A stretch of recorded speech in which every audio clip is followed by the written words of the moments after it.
Bien, vamos a retomar el estudio de estos primeros capítulos que son importantes sobre socialización.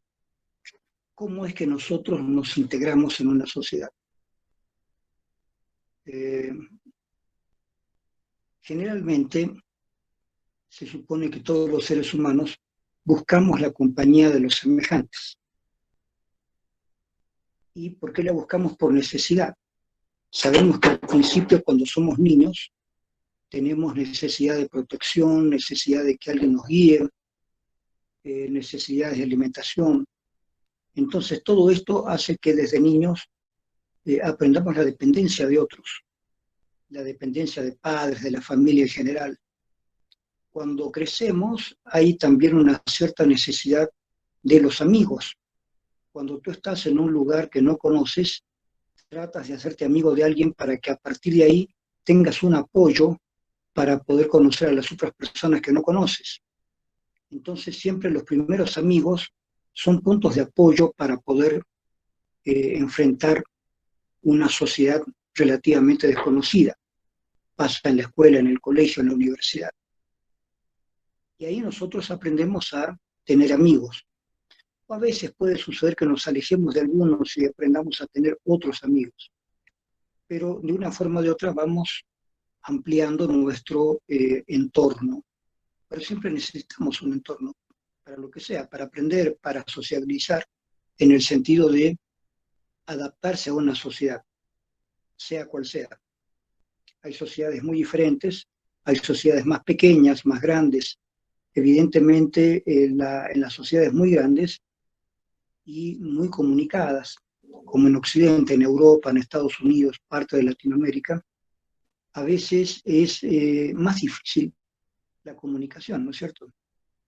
Si tú vas a Nueva York, no va a ser fácil que hagas muchos amigos en Nueva York. Es un lugar demasiado grande. A nadie le interesa tu persona. Acá mismo en Latinoamérica, si vas a Brasil, en muchos lugares de Brasil, en las grandes ciudades, Río de Janeiro, en estas ciudades, San Pablo, prácticamente tú no eres nadie, nadie se preocupa de ti, o sea, no, tú tienes que hacer el esfuerzo para adaptarte, para aprender las cosas que hay que aprender, ¿no es cierto? Igual que en Estados Unidos o en algún país europeo. Tienes que aprender a tomar el metro, tienes que aprender a hacer esto, aquello, tienes que aprender de pronto una serie de novedades si recién llegas ahí y difícilmente logras hacer muchos amigos, difícilmente. Países grandes, ciudades grandes, son ciudades en las que justamente por el hecho de que hay muchas personas, hoy en día se han constituido en sociedades más duras, son sociedades más impenetrables. No puedes hacer amigos como en una ciudad pequeña, digamos. ¿Sí? Yo no tuve ningún inconveniente en poco a poco, no fue de golpe, pero poco a poco llegar a tener muchos amigos en Cochabamba cuando yo llegué. Pero Cochabamba era muy, muy pequeña. Más o menos lo mismo en La Paz, no tanto, pero pude llegar a conocer gente. Eh, en Buenos Aires, por ejemplo, ya es más difícil. Debes tener un grupo de personas específicas. Eh, Aún en Mendoza, donde yo vivía, ya en los últimos años que yo vivía ahí, eras particularmente, tenías afecto con tus vecinos de barrio si vivías en un barrio, o con las personas cercanas ahí si vivías en la ciudad. Pero ahí, por ejemplo, se establece una diferencia que yo siempre la noté y me pareció interesantísima. En los barrios, en Mendoza por lo menos, toda la gente es más o menos amiga del barrio, se conocen casi todos.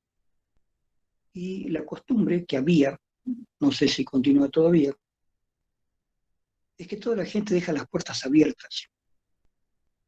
Yo me acuerdo, hasta antes de venirme a Bolivia, la puerta de mi casa siempre estaba abierta y a veces habían vecinos muy, muy amigos que entraban directamente sin tocar el timbre, sin llamar nada, entraban y preguntaban si teníamos algo que ellos necesitaban o venían a comentar alguna cosa o a preguntar algo. Entonces había ahí sí mucha confianza, mucha confianza. Había un conocimiento. Y en los barrios, por lo general, se sabe que los vecinos son más o menos conocidos del barrio. A veces hay cierta cooperación en cuestiones que necesita uno u otro. Hay barrios donde los barrios se han construido cooperando todos, algunos ayudando a otros a construir la casa del vecino, ¿no es cierto?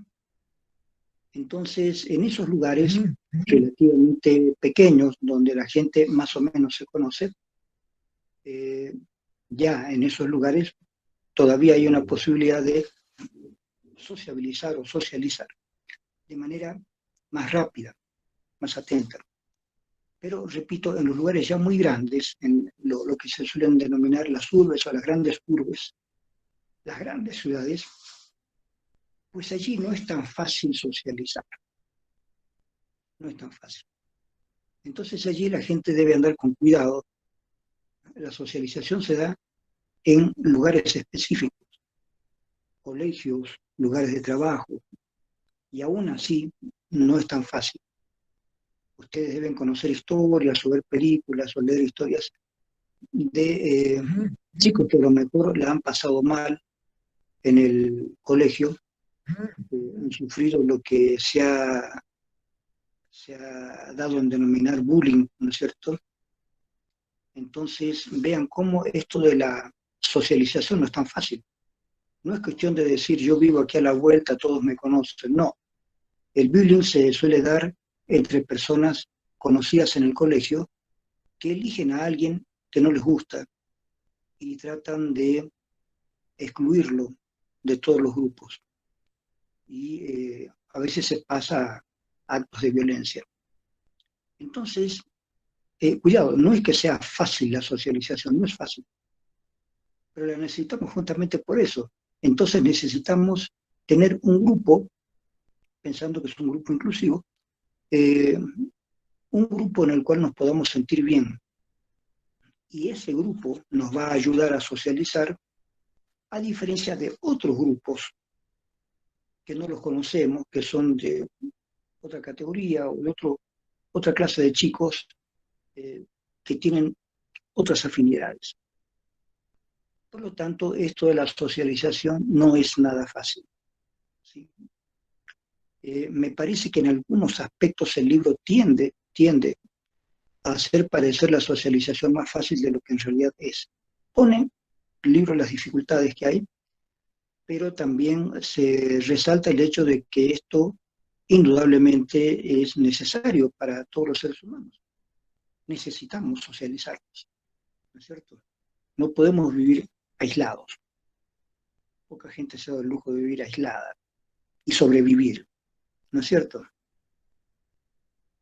Ustedes habrán escuchado la historia de santos, gente que en cualquier parte del mundo ha escapado, ¿no?, de la sociedad urbana, de los lugares muy socializados, y se han ido a una montaña, a un bosque, a una selva, porque allí ellos pueden orar más fácilmente, pueden concentrarse en una vida espiritual. Eh, Francamente no sé si existen esos casos ya hoy en día, ¿no es cierto? De todas maneras, aunque estés meditando en el desierto, puede pasar un avión y te saca de la meditación.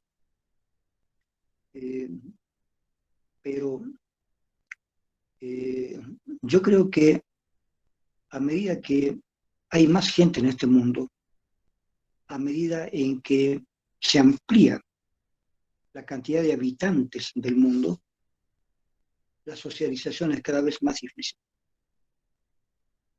Pero fíjense que ahora tenemos otra clase de socialización, que es muy peligrosa, que es la socialización por Internet. La socialización que podemos hacer a través del celular o de la computadora, ¿no es cierto?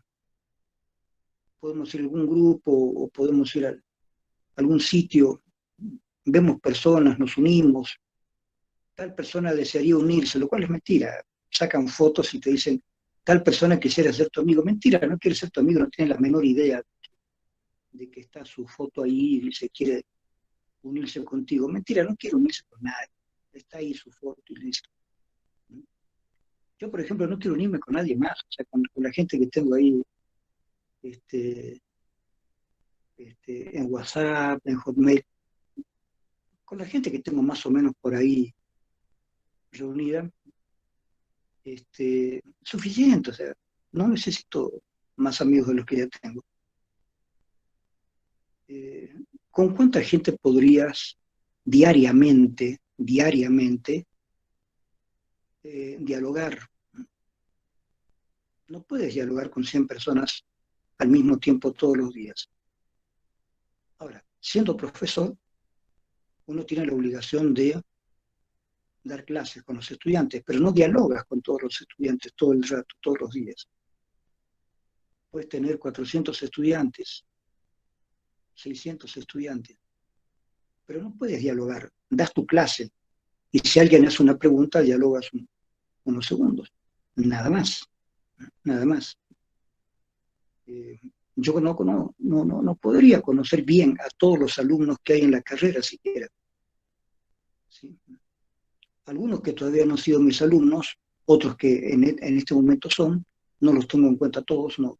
Justamente ahora que las clases no son presenciales, no los puedo ver.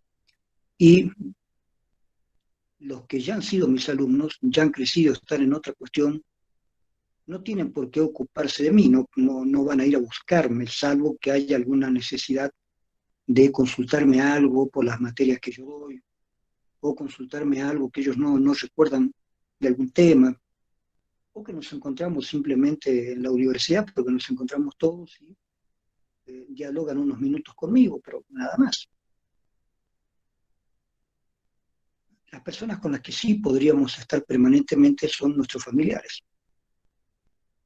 Pero aquí ocurre otro problema serio.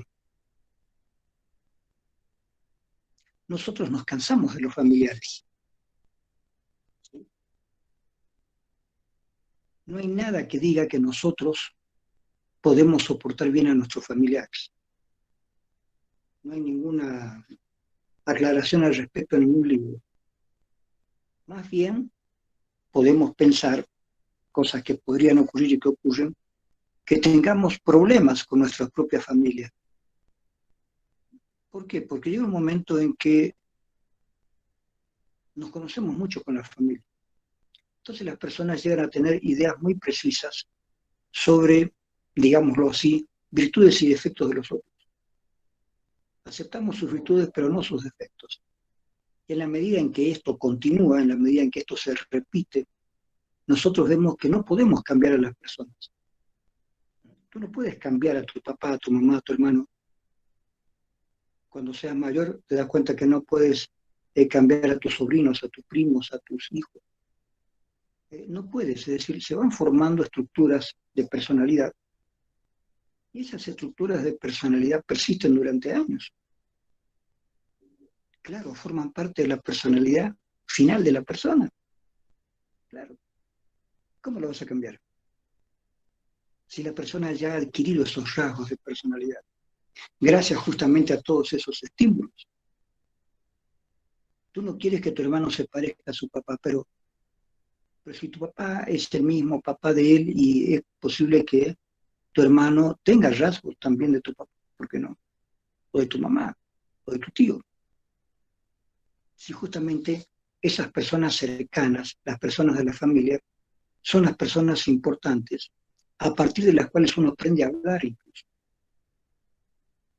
Ustedes se van a dar cuenta, no siempre digo que sea en todos los casos, pero es muy frecuente, que ustedes escuchan a un amigo hablar y cuando van y conocen a sus padres, se dan cuenta por qué esta persona habla así.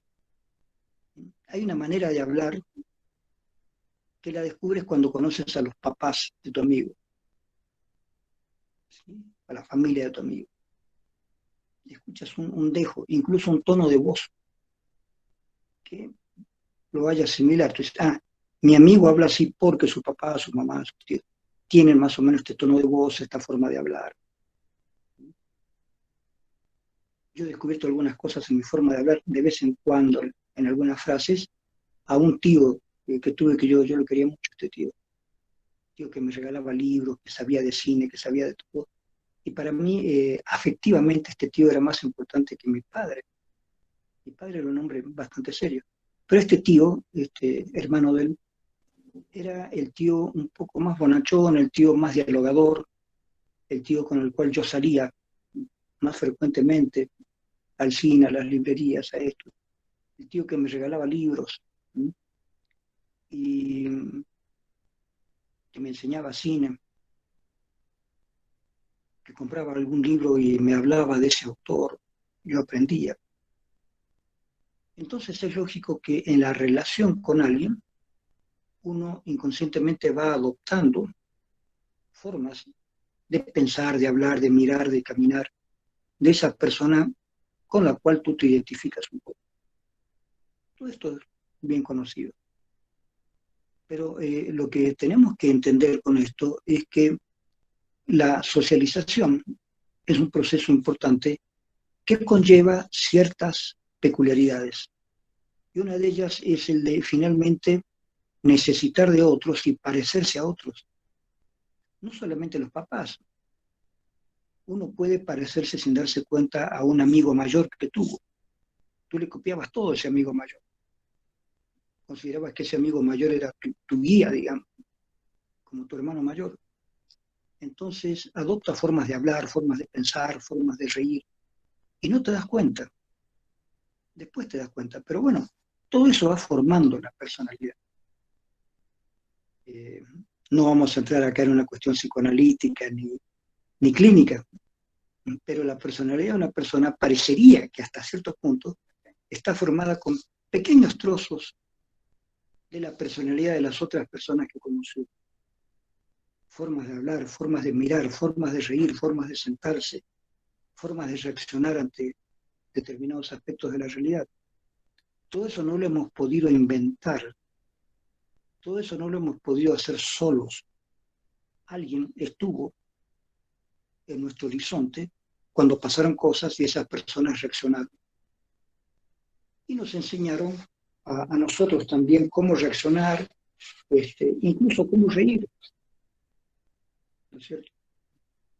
Las personas ríen más o menos como se ríe su familia. Hay personas que tienen risas muy estentorias, es decir, hay personas que ríen de manera con alto volumen, digamos. ¿No? No todo el mundo ríe así. Hay personas que ríen de manera muy prudente, digamos, ¿no? Y hay otras personas que ríen de manera bastante espontánea y fuerte. Todo esto se aprende, no es siempre tan natural como lo que es. Ahora, si hacemos caso también de ciertos aspectos neurológicos, de la forma en que los cromosomas han integrado ahí una forma de ser, podemos pensar que sí, algunos elementos es posible que una persona los traiga como originales. Es posible que algunos tonos de voz, algunas reacciones corporales pudieran ser relativamente originales, pero en todo caso enmarcadas dentro de un contexto social. Y el primer contexto social, repito, es muy importante, es la familia. Este es el momento en que alguno de ustedes me podría preguntar, ¿y qué pasa con aquellos chicos que no tienen familia? Que se han criado en un orfanato, que se han criado en algún hogar. ¿Qué pasa? Pues bien, ahí los chicos aprenden también a imitar a otros o a las personas que los cuidan. La imitación continúa allí, por supuesto, pero lo que puede resultar relativamente extraño y complicado es qué pasa con el elemento afectivo, ¿no es cierto? Porque es fácil pensar que por una cuestión afectiva un niño se identifica con sus padres, ¿no es cierto? No vamos a analizar acá si se identifica con el padre, con la madre, el Edipo, etcétera, etcétera, no. No estamos en una cuestión clínica y mucho menos psicoanalítica. Eh, pero sí, eh, hay una identificación con alguno de los progenitores, con ambos, una parte de uno y otro.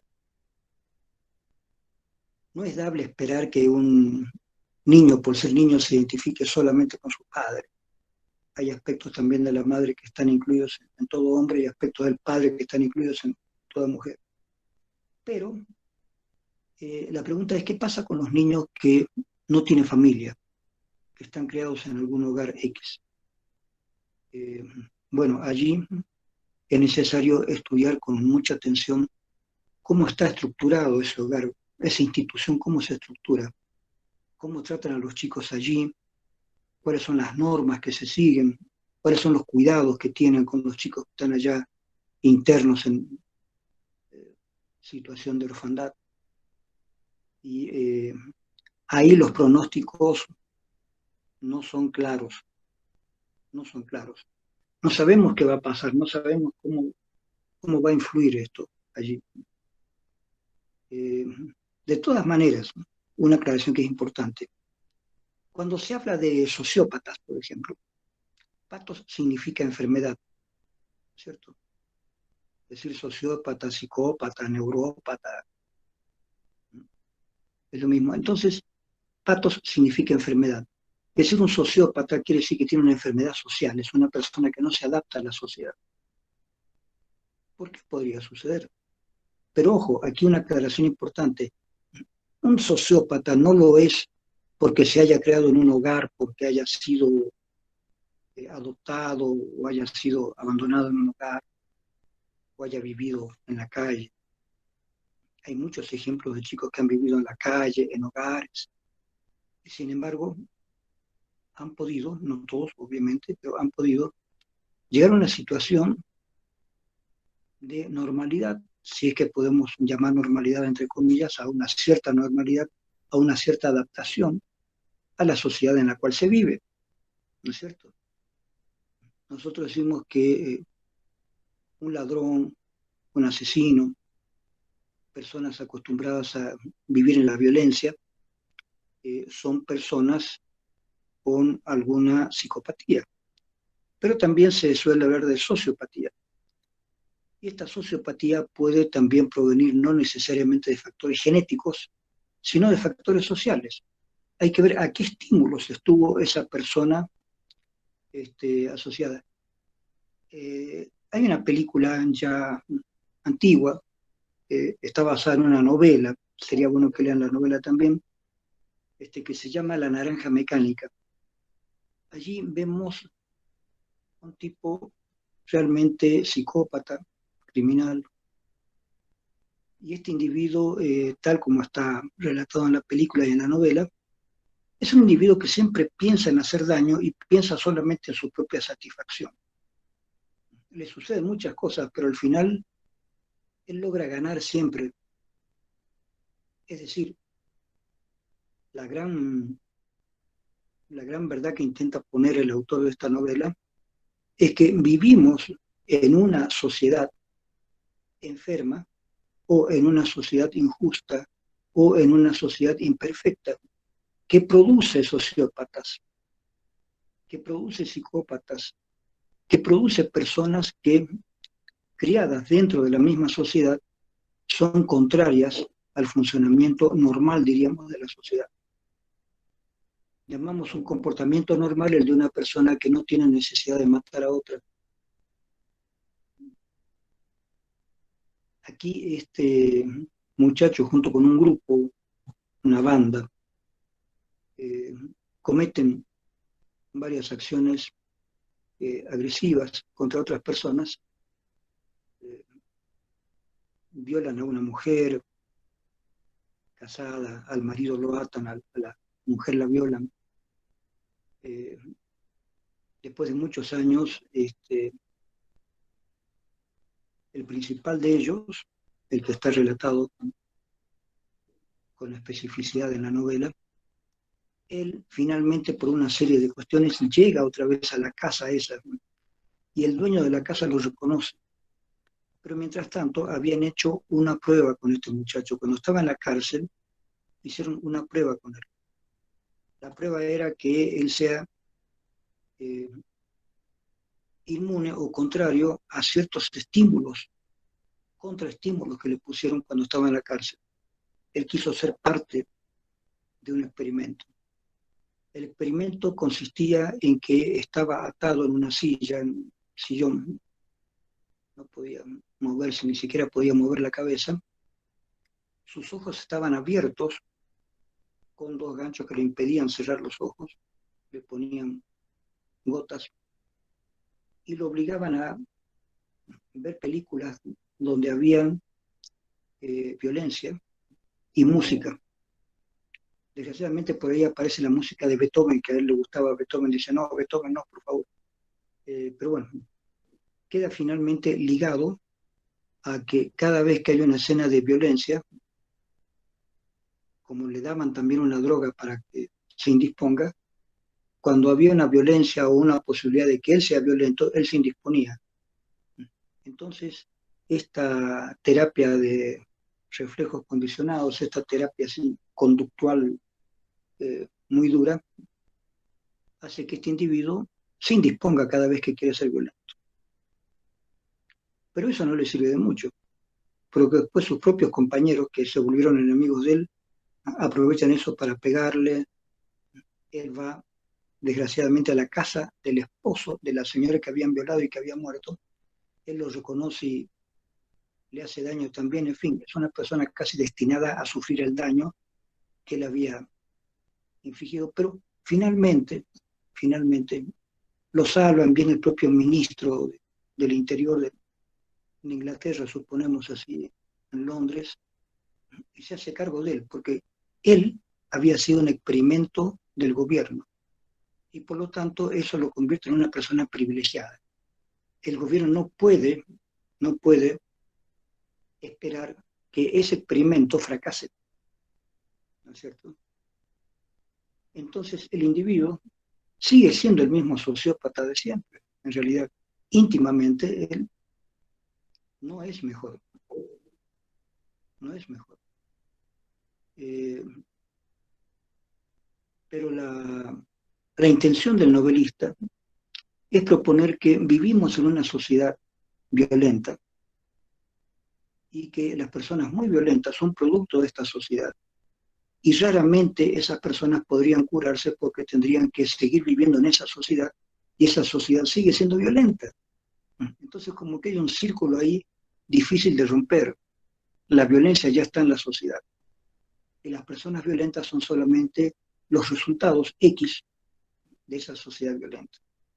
Vivimos en una sociedad violenta y por lo tanto hay un cierto número de personas que seguramente van a ser violentas, porque fueron violentos en su familia, porque fueron violentos en su colegio, porque fueron violentos en un hogar de huérfanos donde él estuvo, XXXX. Pero aparte de los factores genéticos, se propone que esta sociedad tiende hacia la violencia. ¿Esto es cierto? Sí, en cierto modo.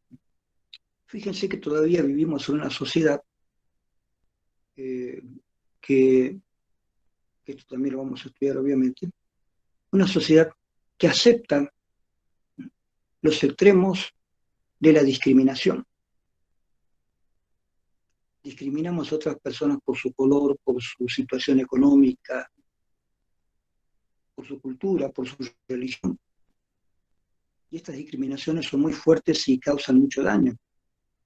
Estas discriminaciones pueden causar guerras, ¿sí? Lo que más se recuerda, pero no es el único ejemplo, pero lo que más se recuerda es la discriminación de Hitler contra los judíos en Europa, no solamente en Alemania. Hitler trató de apoderarse de toda Europa para que desde los diversos países de Europa le enviaran a Alemania a todos los judíos que era posible rastrear en Europa. Y a esos judíos, que no eran solamente captados en Alemania, sino en Francia, en España, donde sea, a todos esos judíos trató Hitler de eliminarlos, ¿sí? Primero en campos de concentración donde los utilizaban para trabajos forzados. Y después, cuando ya no tenían otra cosa que hacer con ellos, los mataban en cámaras de gas. La cámara de gas es algo así donde las personas las dejaban desnudas, hombres, mujeres, niños, los metían en un cuarto y les decían que tenían que ducharse. Pero al abrir las duchas lo que salía era gas, no era agua, y ahí morían asfixiados. Eh, o también en los hornos crematorios, personas que eran literalmente quemadas en hornos. ¿Sí? Todo esto indica que la humanidad no tiende generosamente hacia el otro, no tendemos generosamente hacia el otro, no somos tan efusivamente sociables. La sociabilidad todavía cuesta, chicos. El libro creo que no expone bien algunas cuestiones, que me parece obvio porque es un libro introductorio, así, escrito hace muchos años atrás. Pero tenemos que enterarnos de esto, chicos. La socialización no es un proceso así en ninguna parte del mundo. Porque la socialización, que uno la piensa teóricamente como, la socialización, nos abrimos a la sociedad. Crecemos en una sociedad y aprendemos a ser sociables. Pero no es así, no es así. No aprendemos a ser sociables, más bien aprendemos a discriminar, amigo, enemigo. ¿Mm? Por eso es muy importante el capítulo que vamos a repasar varias veces acá sobre los procesos de estereotipos, donde se puede decir, la gente de color negro es mala, tenga cuidado con los negros. Como alguna vez creo que les comenté, me dijeron en Brasil la primera vez que estuve, ni siquiera en Río de Janeiro, en San Paulo. Al salir del hotel, el, el hombre que cuidaba la puerta, al salir me dice, tenga cuidado con los negros. Yo le iba a preguntar por qué, cuidado con los negros, pero si él me lo decía, por algo es. Él sabía que yo era extranjero, me vio con cara de extranjero y me vio como muy inocente a salir a conocer la ciudad y me advirtió, cuidado con los negros. Es decir, que en el mismo Brasil tiene la idea de que los negros son personas peligrosas. ¿Pero por qué? Porque esas personas, la mayoría de ellos, ¿sí?, de origen africano, estas personas, la mayoría, vive en ciudades miserables. En algún momento yo creo haberles hablado de un libro hermoso que hizo una brasilera hace años, que se llama Cuarto de Despejo. Cuarto de despejo es el cuarto donde uno va botando todas las cosas viejas que no sirven, que no sabe qué hacer con ellas. Y ella muestra que el cuarto de despejo son los barrios pobres en Brasil, que se llaman favelas. En esas favelas está la gente pobre y ahí sucede todo y de todo. Ese libro, escrito en los años 50 y tantos, ya mostraba la realidad crudísima de las favelas, donde puede pasar todo y no hay policía, no hay nadie que ponga orden. Y esta señora era una señora muy pobre, pero había aprendido a leer y escribir. Y escribía en pedacitos de papeles que sacaba de cualquier parte, viviendo ella en la favela. Y ponía esos pedacitos de papeles que ella iba escribiendo, los puso en una caja, y una vez por casualidad una periodista pasó por allí y ella le mostró todos esos apuntes que iba tomando. Y con eso se hizo el libro, Cuarto de Despejo, ¿sí?, que tiene como subtítulo Diario de una mujer que tenía hambre. Eh, este libro se hizo famoso en su época y por primera vez muchos de nosotros supimos qué es lo que era una favela, supimos que era un barrio pobrísimo. ¿Sí? Y bueno, la pregunta es, ¿por qué hay gente tan pobre y gente tan rica en el mismo país, en una misma sociedad? Entonces debemos entender que esa gente que no tiene ya de dónde sacar dinero para vivir, gente que no solamente es pobre porque no quiera trabajar, sino porque no hay trabajo, esa gente se dedica después a ser delincuente. Ahora, no podemos decir, bueno, como esta persona es pobre y se ha transformado en delincuente, lo tenemos que perdonar porque es pobre. Es complicado el asunto, ¿no es cierto? Si una persona mata a otra, tiene que ir a la cárcel porque mató. Ahora, las condiciones que lo han llevado a esas personas a matar es otra consideración. ¿Qué podrá influir en un juez? Pero cuando se trata de millones de personas viviendo en un mismo país, muchos millones de personas viviendo en un mismo país, el problema es bastante serio. ¿Qué hacemos un país con 100 millones de personas, 200 millones de personas, 400 millones de personas? ¿Qué hacemos un país con más de 1.000 millones de personas? ¿Qué hacemos ahí? Bueno, generalmente los que gobiernan esos países tratan de poner reglas muy duras, una policía muy dura, para que controle el orden. Pero ¿cuál es el orden que se controla, chicos? Seamos sinceros. El orden que se controla es que las personas maleantes, como le decimos acá, ¿no es cierto?, que los maleantes no hagan daño. Pero por lo general, los maleantes suelen ser personas pobres que le hacen daño a las personas de clase media o personas ricas.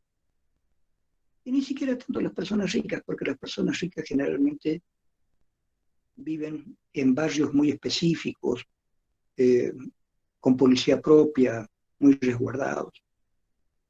Es el ciudadano de clase media es el que sufre más de este tipo de embates sociales. Ahora, la pregunta casi política sería, si toda la gente pudiera vivir relativamente bien, si tuviéramos una sociedad que fuera casi toda de clase media, donde casi no exista ni la clase alta ni la clase baja, no solamente la clase media. Tenemos un capítulo específico del libro para hablar de clases sociales.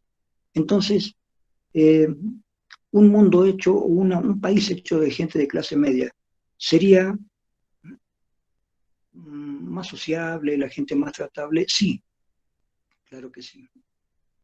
No elimina a los asesinos, porque tenemos que considerar que hay asesinos que pueden ser por razones genéticas, no solamente por razones sociales, cuidado.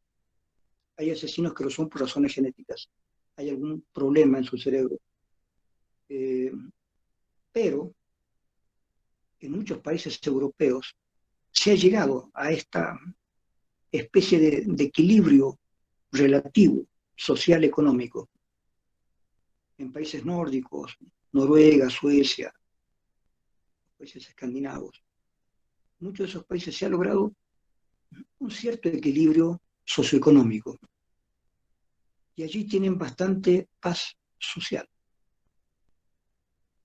En algún país de estos, no me acuerdo si fue Suecia, hubo una temporada en que no tenían nadie en las cárceles estaban vacías, porque no había nadie que eh, rompiera la ley, los límites. Me imagino que esto no habrá sido para siempre, pero había un lapso muy interesante en que no tenían delincuentes. Interesante lograrlo, aunque sea por un tiempo, ¿no es cierto? Eh, o también, creo que también en Suecia, se encargaron de tener recicladores de basura y dejaron de tener basura. Y como ya no tenían basura, los recicladores no tenían ya ningún uso.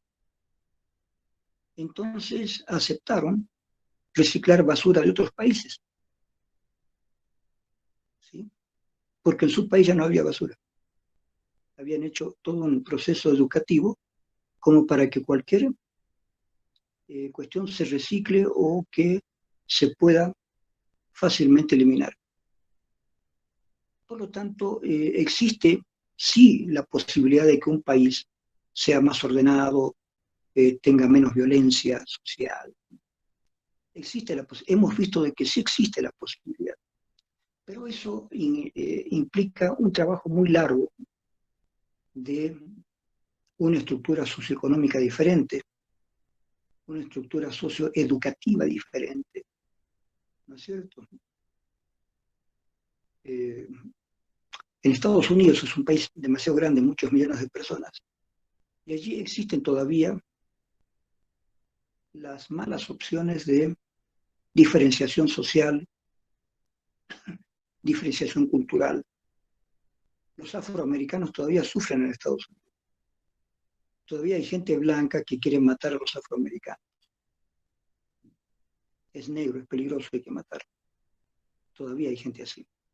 Y por lo tanto hay gente afroamericana que tiene dominios propios en los cuales ningún blanco se puede meter porque lo pueden matar. Existen estas diferencias todavía en Estados Unidos, que ya no debería haber, pero algunos dicen que desgraciadamente Donald Trump ha reavivado este problema de las diferencias raciales, culturales. Y bueno, entonces vemos que no es tan fácil este asunto de la sociabilidad. Hay mucha gente que se ha ido a Europa por razones de pobreza, por muchas razones. Hay mucha gente exiliada en Europa. En Inglaterra, por ejemplo, hay mucha gente que ha venido de Medio Oriente. Algunos porque buscaron mejor forma de vida allí, siendo personas cultas, personas que vivían en una situación media, pero fueron a Inglaterra para vivir mejor. Pero hay otros casos de personas que en toda Europa han llegado refugiados por guerras, especialmente en toda la zona de influencia musulmana, ¿no es cierto? Y también ha llegado gente de otros lugares, también llevados por el hambre, por la desesperación, violencia. Y Europa más o menos ha intentado asumir una responsabilidad haciendo que estas personas ingresen a Europa. Pero los europeos en general no ven con buena cara a los recién llegados. No les abren los brazos, las puertas, qué bien, vengan. No, hay mucha gente europea que ve con preocupación el hecho de que lleguen inmigrantes de países que ellos consideran atrasados o malvados. Dicen, si llegamos a tener terroristas musulmanes acá, no lo vamos a saber de inmediato porque ustedes están recibiendo todo el mundo. Es una queja de gente de Inglaterra, de Francia. Dicen, no podemos traer a toda la gente sin saber quiénes son. Pero ese rato vienen 100, 200, 500, 1200, 3000. Y es difícil distinguir quién es quién. Entonces hay muchos países que acogen a estas personas, las cuidan, las protegen y tratan de darles alguna posibilidad de que sobrevivan por si pueden volver a su país. El problema es si no pueden volver a su país o si no quieren volver a su país. En algunos lugares las votan, les dicen, bueno, pueden estar acá un mes, 2 meses, y bueno, tienen que irse, ¿sí? Les dan un paquetito con algunas vituallas y los lanzan, váyanse a otro lado, no los queremos acá. Las guerras que están sucediendo en muchos lugares, especialmente en Medio Oriente, que ojo, son guerras que no las han promovido ellos mismos, son guerras que vienen de afuera. Estados Unidos o los países europeos han promovido casi toda la destrucción del resto del mundo. Las tremendas guerras y problemas que han habido en África, en Asia, son cosas hechas por los europeos y después por los norteamericanos, los yanquis. Ellos han promovido todo este odio, han promovido las guerras, han promovido el hambre. De manera que estas cuestiones políticas no se pueden dejar a un lado cuando nosotros estudiamos psicología social. Yo no soy un profesor de psicología social que puede tener la, digamos, la tranquilidad de enseñar una psicología social aséptica. No, la psicología social tiene que ver también y mucho con la política. No puedes sacar la política de lo social. La política es social. La sociedad siempre es política. Polis significa ciudad. Entonces, político es todo lo que sucede en la ciudad. ¿Cómo hacemos para tener una ciudad ordenada, grande, linda? Eso es política. ¿Cómo hacer que la ciudad, la polis, crezca bien y que todos nos llevemos bien? Eso es la política. Lean otra vez a Platón, a Aristóteles. Pero ya el mismo Platón se dio cuenta que no era fácil, ni siquiera en la Grecia de aquella época, que las cosas funcionaran muy bien o que fuera todo fácil. No era así antes, no lo es ahora tampoco. Pero tenemos entonces motivos de asociación.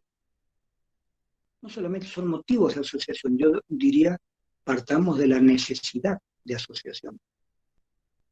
No podríamos llegar a ser adultos si no hubiéramos tenido un entorno social que nos ha permitido que familia, amigos, educación, todo eso nos permite crecer en un orden social determinado. Ahora, ¿cómo crecemos? Crecemos en la medida en que estas relaciones sociales que hemos ido cultivando y mejorando y desarrollando a lo largo de nuestra vida han sido relaciones sociales relativamente pacíficas, benéficas, de ayudar a ser sociable o no, o no, ¿no es cierto? Yo me pregunto, estos niños refugiados que van de un lugar a otro, que sufren humillaciones, porque van familias de refugiados, ¿sí? De algún lugar de Medio Oriente, se van a Europa. Pero en el camino pasan muchísimas cosas. Algunos niños pierden a sus padres, su madre es violada, desaparece, la matan, y los niños siguen con la caravana de los refugiados.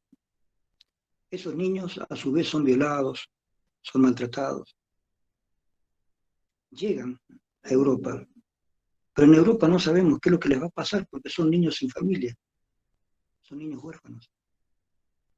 Y los niños huérfanos, que se sabe que son huérfanos, que no tienen nadie que les ayude, son víctimas, obviamente son las primeras víctimas de sus propios compatriotas, ¿no es cierto? Ni siquiera antes de que lleguen a Europa. La misma gente del Medio Oriente que ve a niños solos, los puede violar, matar, suceder cualquier cosa. Entonces, ¿qué tipo de vida pudiste llevar? ¿Qué tipo de experiencias pudiste tener para socializar, para ser una persona dentro de una sociedad?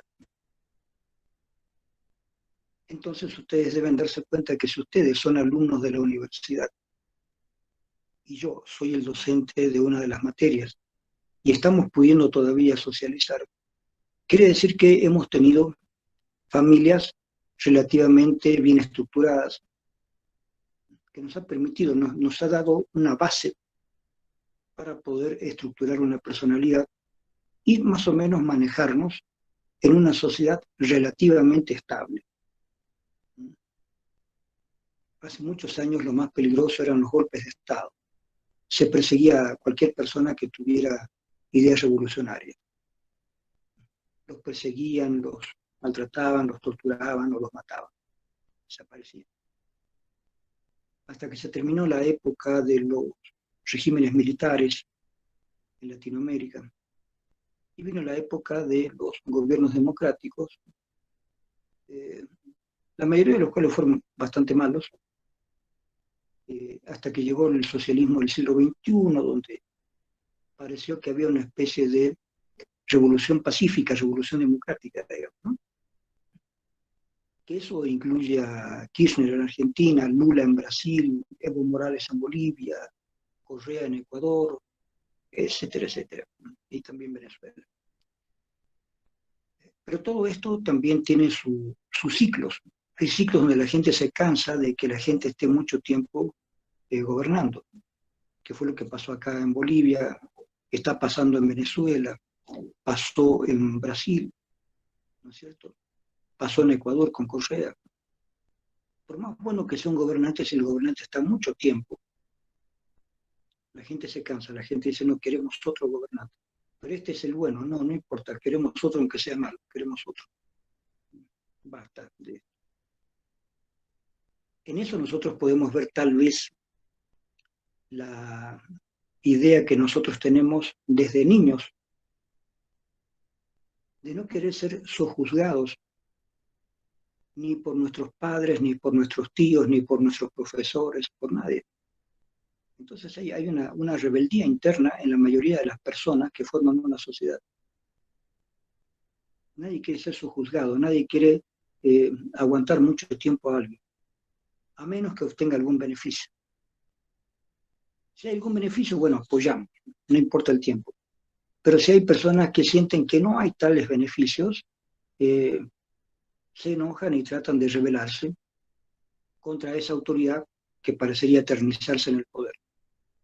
Que es lo mismo que nosotros hacemos cuando cumplimos 18 años y decimos, bueno, ya no quiero vivir con mis padres y las personas se van. En Estados Unidos es más fácil esto. Después de los 18 años los chicos se van. Los padres les pagarán la universidad, pero se van, necesitan irse. No pueden estar más en la casa con los papás. Y está bien, los papás sufren, pero está bien. En cambio, en Latinoamérica hay chicos que crecen y siempre están con sus papás, ¿no es cierto? ¿Pero eso por qué? Porque en Latinoamérica no hay mucho empleo para gente joven. Entonces la gente joven estudia, y mientras estudia necesita que alguien le ayude económicamente, son sus papás. Y entonces vive con sus papás hasta que termina la universidad. O depende de sus papás hasta que termina la universidad. La mayoría de los casos son así, especialmente en las universidades privadas. Pues. Podemos pensar tal vez que esos jóvenes terminan la universidad y no están muy preparados para la relación social, la relación con la sociedad, mucho más allá de la familia. Y eso puede tener diferentes resultados, ¿cierto? Entonces, la socialización, chicos, que la hemos visto en 3 o 4 capítulos, la socialización es un proceso complejo. Tiene que ver con la familia, con la escuela primaria, con la escuela secundaria, con la universidad y con el trabajo. En algunos casos de chicos que no tienen familia, tiene que ver directamente con la forma de sobrevivir. ¿Sí? Orfanato, trabajo. Raramente se han podido escolarizarse. Es otra variante de una forma de socializar de un modo irregular, pero a menos que esa persona muera en el intento, finalmente va a socializar, aunque de otra manera. Y probablemente con ciertos resentimientos de poder ver que otras personas han tenido familia y han tenido otra posibilidad de socializar, y ellos no, porque no han tenido familia, han vivido en orfanatos, han sido maltratados, etcétera, etcétera, etcétera. Y esas personas, no todas, pero muchas, van hacia un camino de cierta insociabilidad, es decir, una sociabilidad o una socialización no adquirida de forma total, ni de forma amena, ni de forma integrativa. Esas personas tienen una cierta disgregación en su formación. Entonces esas personas van a ser personas disruptivas, personas que en algún momento van a dedicarse a algún tipo de delincuencia, es muy probable, no es seguro. Más bien hay personas que han salido también de orfanatos y han tenido una vida muy saludable, muy creativa incluso. ¿Sí? Les puedo dar un caso de absoluta pobreza que vivió durante un tiempo. Charles Chaplin. Charles Chaplin vivía muy pobre, su papá y mamá eran actores, pero actores de parta. En algún momento su padre se va y desaparece. Entonces el hermano mayor de Chaplin se va a buscar trabajo a otra parte para traer dinero. Chaplin se queda solo con su mamá, Charles. Y su mamá enloquece, su mamá se vuelve loca. Los vecinos muestran que la mamá está loca y llaman a una ambulancia para que se la lleven a un manicomio. Viene la ambulancia, se la lleva. Y Charles, pequeño, 5 o 6 años, pequeño, se oculta en la casa para que no lo lleven a él también. Se oculta. Está 2 o 3 días ahí, casi muerto de hambre. Sale finalmente. Ayuda a las personas que están trabajando. En aquel entonces había construcción en Londres. Y él en algunos lugares de Londres, siendo pequeño, ayuda a la gente en algunas tareas. Y le dan unos pesos, le dan algunas monedas, con lo cual logra sobrevivir durante un tiempo hasta que vuelve su hermano. Su hermano se entera de todo el problema. Y bueno, y finalmente se meten, como sus padres eran actores, ellos se meten también en una cuestión de teatro y finalmente tienen la suerte de que se los llevan en una gira a Estados Unidos. En Estados Unidos, Charles, el menor, logra ser simpático y trabajar en algunas pequeñas películas que se hacían en el entonces. Y sus personajes van dando resultados. Y poco a poco él se convierte en actor, casi sin darse cuenta. Y finalmente, él, siendo un actor ya relativamente interesante, logra reunir dinero para hacer sus propias películas. Y haciendo sus propias películas gana más dinero cada vez. Se hace empresario. Gana muchísimo dinero. Es rico. ¿Sí? Y era tan rico que él no hacía las compras directamente, mandaba a alguien de su organización para comprar las cosas que necesitaba. Le traían las cosas. Entonces un día él va caminando, quería caminar un poco, y ve un lugar donde venden autos. Por supuesto que él tenía auto. Pero entra allí para comprar un auto. Cuando le preguntan por qué hace eso, él dice, quería tener la sensación de que es ir y comprarme algo por mí mismo. Porque había sido tan rico que le compraban las cosas, solamente ordenaba, no tenía que ir a comprar nada. Entonces él mismo cuenta todo esto en una autobiografía. Le suceden un montón de cosas, pero existe la posibilidad en este mundo de que personas muy pobres lleguen a ser muy ricas. ¿Sí? Hay varios casos que podríamos contar ahora. Pero esas personas, fíjense, han sido muy pobres, han sufrido mucho, llegaron a ser ricas, pero en ningún momento se desviaron en su conducta de ser malas personas, o insociables, o agresivas, o peligrosas para el resto. Al contrario, muchos de ellos han sido personas que han ayudado, han hecho cosas buenas, han tratado de, con el dinero que tenían, producir algo bueno para el resto social, para la sociedad donde viven. Entonces, no podemos nosotros marcar pautas definitivas, chicos, sobre qué pasa con una persona o con otra. Lo que estudiamos en psicología social, acuérdense bien, son pautas generales, son líneas generales para entender cómo funciona la sociedad, nada más. Pero dentro de esto tenemos que ver que la realidad social es muy compleja. Y lo que yo trato es estar en estos dos extremos, en leer el libro y ver cómo se teoriza la sociedad, para saber cómo es la sociedad, cómo se forma. Pero por otra parte, en mis clases, trato de discutir con ustedes, de dar ejemplos. Bueno, no es mucho lo que podemos discutir ahora, pero vamos a verlo cuando ustedes hagan sus presentaciones y exámenes. Pero la discusión acá es de qué tipo de sociedad hablamos. Cuando hablamos psicología social, muy bien, social, ¿qué es social? La sociedad, ¿de qué sociedad hablamos? No todas las sociedades son iguales, les acabo de decir que en países nórdicos se ha logrado, por lo menos en Suecia, que durante un tiempo no hubieran personas en la cárcel, no tenían delincuentes. Reciclaron la basura y en un momento ya no tenían basura para su recicladora. Es decir, hay países que se pueden organizar y se organizan muy bien.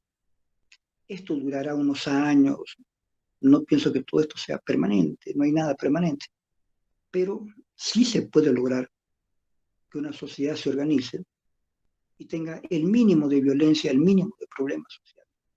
¿Es posible? Es posible. ¿Cómo se logra? Bueno, ahí está, a ver cómo se logra, digamos, ¿no? ¿Cómo se logra esto? En Latinoamérica nos falta mucho todavía. Evidentemente tenemos muchos problemas sociales, políticos, económicos, que no se ven fáciles de solucionar. Pero lo que sí les digo, deberíamos intentar, especialmente desde la universidad, los que pensamos, no los que no piensan, los que pensamos, creemos que desde la universidad se debería tener una influencia más bien positiva sobre la sociedad y ayudar a que la sociedad evolucione de forma pacífica, no violenta. No vamos a lograr nada inyectando violencia a una sociedad que por sí misma ya es violenta. Los que tratamos de mantener posiciones teóricas, aunque sean marxistas, en ningún momento nosotros podríamos influir negativamente en la sociedad, ¿no es cierto? Estudiar psicología social o estudiar sociología es no solamente estudiar cómo la sociedad es, cómo se integra, cómo pensamos acerca de la sociedad, sino también cómo nosotros podemos influir para el mejoramiento de la sociedad en la cual vivimos. ¿Para qué servirían los psicólogos si no fuera para mejorar la sociedad? Ya sea en lo clínico, en lo educativo, en lo social. ¿Acaso la misión de un psicólogo es complicar más la sociedad en la que se vive? Yo no creo. ¿Sí? No sé. Me parece que no. Ahora, en los años 70, chicos, 60, 70, hubieron en Latinoamérica muchos psicólogos sociales que se volvieron revolucionarios porque se daban cuenta de los problemas sociales y al ir a ayudar a una comunidad se daban cuenta cómo esa comunidad sufría y ellos se convirtieron en líderes de la comunidad, siendo psicólogos sociales. Eso está bien y está mal al mismo tiempo. Al convertirse en líderes sociales, se convirtieron en enemigos de los gobiernos de ese entonces y muchos psicólogos sociales en Latinoamérica murieron a balazos por los ejércitos de los gobiernos dictatoriales que estaban tratando de que no hubiera ningún tipo de revolución en sus países. Así que muchos psicólogos sociales, al querer hacer algo más allá de lo meramente profesional, arriesgaron sus vidas y muchos murieron, como muchos sacerdotes también, que trataron de ser líderes sociales y murieron, los mataron. El padre Luis Espinal aquí en Bolivia, que tuve el gusto y el honor de ser amigo de él durante el tiempo que yo viví en La Paz.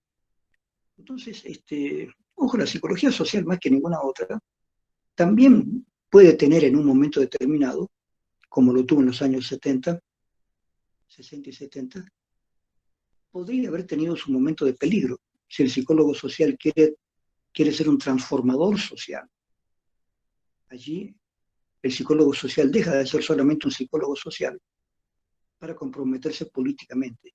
Él quiere transformar la sociedad. Esto está bien y está mal al mismo tiempo. Está mal porque deja de ser objetivo. Pero también está bien si él quiere dedicarse a transformar algo y él quiere arriesgar su vida. Bueno, psicólogos, sociólogos, sacerdotes, muchos han ofrendado su vida para transformar la sociedad. Que es muy difícil, chicos. Ha muerto muchísima gente en Latinoamérica tratando de cambiar la sociedad. Y no sé si tendrá que morir más gente todavía. Pero, les repito, la psicología social que yo doy no es neutra. Tenemos que analizar con ustedes cuáles son los problemas de la sociedad en la que vivimos. Me refiero a la sociedad general, no solamente Cochabamba, Bolivia, sino el mundo. ¿cómo funciona esto de la psicología social? ¿Cómo funciona esto de la atracción, de los estereotipos, de las clases sociales, de las influencias culturales? Estos son los temas principales que yo doy en esta materia, ¿sí? Y por último vamos a ver cómo funciona el problema de la agresión, de la violencia. Es el último capítulo. Entonces, creo que esto va a ser todo por ahora. Acá vamos a ir terminando nuestra clase. Y les ruego que vayan estudiando bien este libro porque van a tener que hacer trabajos prácticos. Tienen que hacer un trabajo práctico sobre esto. Como ya lo habrán hecho los que pasaron conmigo FENO, el trabajo práctico consiste en reunirse un grupo aproximadamente de 7 miembros, y ese grupo, esto es importante chicos, producir un trabajo que lo tiene que poner, tiene que producir un texto. Ese texto puede ser un texto integrado con fotos o con diagramas, con dibujos o con esquemas. Y ese trabajo gráfico lo tienen que exponer, ¿sí? ¿Cómo lo van a exponer? El día en que ese grupo de ustedes se van a poner de acuerdo eh, con el colega que me está ayudando en la transmisión de estas clases, con Luis, y él les va a decir cómo tienen que enviar sus textos para que se puedan ver, y ese texto ustedes lo tienen que defender ese trabajo, y en base a eso se les hará preguntas y se les va a calificar. Y después, finalmente, el examen final. Vamos a tener un solo examen final porque no hay tiempo para desarrollar todo lo que quisiéramos desarrollar. Entonces, como yo tomo exámenes orales y los trabajos prácticos también van a ser orales, entonces es un poco difícil hacer todo oral. Entonces, vamos a hacer un solo examen en el cual están incluidos primer parcial, segundo parcial y final. No soy la única persona que hago esto, me he enterado que en otras facultades hay diferentes maneras de evaluar, ¿no es cierto? No se siguen pautas como se trata de seguir en humanidades. Hay muchos profesores en otras facultades que también toman un solo examen y con notas muy rigurosas, además. Así que yo les doy estas dos posibilidades de evaluación. El trabajo práctico, que lo tienen que hacer en un grupo, y los exámenes, que los tienen que rendir individualmente conmigo, ¿sí? A través de internet, del WhatsApp, como logremos comunicarnos, y donde tienen que dar un examen de toda la materia. Que no va a ser un examen a matar, por supuesto, yo nunca trato de matar a los alumnos en un examen. Más bien trato de ayudarles, pero necesito que ustedes estudien bien esta materia. No es para mí, es para ustedes. Si ustedes no son buenos psicólogos sociales, no van a hacer nada bueno el resto de su vida. No es la psicología clínica la cuestión, es la psicología social. Si ustedes no entienden la sociedad en la que viven, no van a ser nunca buenos psicólogos clínicos. El psicólogo clínico no puede estar metido solamente en el problema del inconsciente, de la persona que tiene delante. Eso es una falacia. Es terrible pensar eso. Ustedes, cuando tienen a un paciente enfrente, deben tener absolutamente clara el origen de ese paciente, la sociedad en la que vive ese paciente, la sociedad en que ambos viven, psicólogo y paciente. Deben tener todo esto en claro antes de poder atender a un paciente. Es decir, no hay la psicología clínica, la social y la educativa por lados diferentes. Todo es lo mismo, chicos. La psicología es una sola. Se la divide en diferentes áreas según el área que uno quiera dedicarle más atención. Pero las clases de psicología social les van a servir también si quieren dedicarse a psicología educativa o incluso psicología clínica. ¿No es cierto? Se van a enterar que no es lo mismo atender a un paciente de un barrio pobre que un paciente de un barrio rico. Su estructura no es la misma, no es la misma. No es el mismo inconsciente para todos. O sea, evidentemente, desde el punto de vista psicoanalítico, las estructuras son estudiadas teóricamente de la misma manera. Pero la persona total, la persona real, no es la misma. Si es pobre, si es rica, si ha sufrido o no ha sufrido. Ustedes deben entender las cosas no en un sentido individual, sino social. ¿De dónde viene la persona que está con ustedes? ¿De qué país, de qué lugar, de qué barrio, de qué clase social? Si no saben eso, no saben nada. Listo, chicos, terminamos la clase ahora y sigan estudiando, por favor, los capítulos que hemos llevado ya avanzados. Por lo menos los 4 o 5 primeros capítulos, eso ya tiene que estar sabido. ¿Listo? Gracias, chicos. ¿Hay alguna pregunta? Lice, una consultita, buenas noches. Los temas, el trabajo práctico que está hablando, ¿sobre qué? Obviamente sobre psicología social, pero específicamente ¿usted nos va a dar los temas o nosotros vamos a sacar? No, te voy a explicar. Los temas ya están en el libro. El asunto es que ustedes tienen que buscar, si es posible, algún aspecto exterior a partir de ese tema. Por ejemplo, si es un tema de clases sociales, ¿cómo son las clases sociales en Cochabamba y qué han visto ustedes interesante en detalle para hacer un trabajo? En Cochabamba las clases sociales son así y últimamente hemos visto este problema específico y estudian ese problema específico. O, por ejemplo, cómo es la socialización en Cochabamba o en Bolivia. Tienen que tratar de asociar algo del tema de la psicología social que estudiamos a la realidad exterior en la que ustedes viven. ¿Sí? Ya, gracias, gracias, Lice. Okay. Pueden utilizar otros libros también. Listo, gracias chicos, entonces, hasta la próxima. Hasta luego, Lice. Chao, chao. Gracias, Lice. Chao, Hasta chao. luego, Lice.